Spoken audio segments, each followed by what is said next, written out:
Uzaimi, jomlah main. Kau kata nak main dengan aku petang ni. Alah, kan cerita aku nak main lah. Dia datang. Ush. Mana Uzaimi ni? Nak kata dia tak ada dekat rumah. Slipper ada. Aku nak try hintai lah dalam rumah dia. 2 wafer hebat, 1 rasa lazat. Uzaimi. Jomlah main. Kau kata nak main. Tak nak lah. Aku nak tengok TV. Oh, kau nak tengok TV. Kalau macam tu, aku tengok TV sekali dengan kau Aku naik Janganlah. Kau duduk situ je, kat pintu je. Nanti ayah aku marah. Okey, aku duduk dekat pintu ni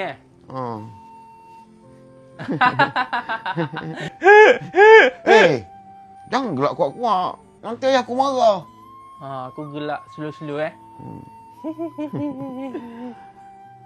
Serabut lah. Macam mana nak bagi dia balik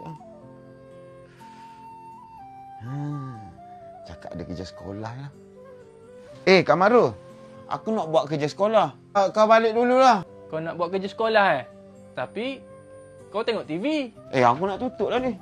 Aku tutup lah. Kau pergi balik dulu ya. Okeylah, kita jumpa dekat sekolah pagi esok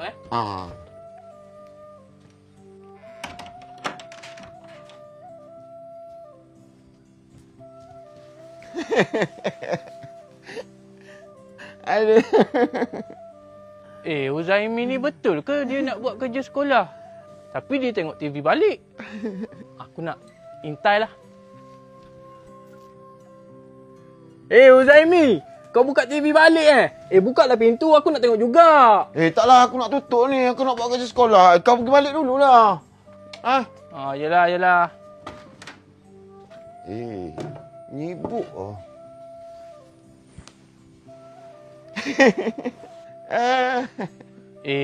Uzaimi ni aku rasa dia tipu lah. Dia kata nak buat kerja sekolah tapi dia tengok TV. Aku nak intai lah. Alamak, tak nampak lah.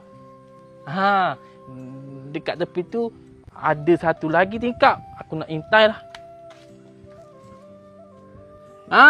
Uzaimi, kau tipu Kau kata nak buat kerja sekolah padahal kau tengok TV. Buka lah pintu, bagilah aku tengok sekali. Tak nak lah, aku dah nak tutup TV dah ni. Ayah aku dah marah dah. Nanti kau datang esok kalau nak tengok TV Aku tengok dekat tingkap lah. Tak nak, ayah aku marah dah. Ayah suruh tutup tingkap ni. Dah, kau balik dululah. Esok-esok kau datang Esok Yelah. Ganggu lah ini. Uzaimi, bagilah aku tengok TV sekali. Tak boleh lah. Butuh lah.